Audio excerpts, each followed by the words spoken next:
بلاول بھٹو نے وزیر اعلیٰ سندھ اسپیکر اور ڈپٹی اسپیکر کے امیدواروں کا اعلان کر دیا۔ سندھ میں وزیر اعلیٰ کے امیدوار مراد علی شاہ ہوں گے۔ بلاول بھٹو نے کہا اسپیکر سندھ اسمبلی کے امیدوار اویس شاہ امیدوار ہوں گے۔ اقلیتی رکن انتھونی نوید سندھ اسمبلی کے ڈپٹی اسپیکر کے امیدوار ہوں گے۔ ہم نے ماضی سے بہتر پرفارم اور ڈیلیور کرنا ہے۔ بلاول بھٹو نے کہا پی پی کو روایتی سیاست اور روایتی حکومت کا طریقہ کار چھوڑنا ہوگا۔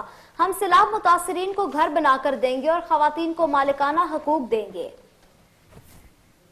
عوام کا ہی ساتھ مانگتے ہیں۔ ہم شکر گزار ہیں کہ انہوں نے بار بار ہمیں کامیاب کروایا۔ اینٹنی نوید صاحب آپ کا ڈیپٹی اسپیکر کا امیدوار ہوگا اور اسپیکر سندھ اسمبلی کا عہدہ اویس شاہ صاحب یہ عہدہ بھی سنبھالے گا۔ وزیر اعلیٰ سندھ کے لیے اور ہم مراد علی شاہ صاحب سے ریکویسٹ کریں گے کہ وہ ایک بار پھر یہ عہدہ سنبھالے۔ میرا آپ سب کا جو نمبر 1 پرائیورٹی ہوگا وہ ہمارے سیلاب متاثرین سے جو ہم نے وعدے کیے وہ وعدے ہم نے پورے کرنا ہے۔ ہمارا جو یہ 50% تعلیمی ادارے کو نقصان ہوا ہے ان کو ایک بار پھر بنانے کا ہم نے منصوبہ تو ڈال دیا تھا۔ اب ہمارا کوشش ہوگا کہ ان کو ہم ایسے ایک بار پھر تعمیر کریں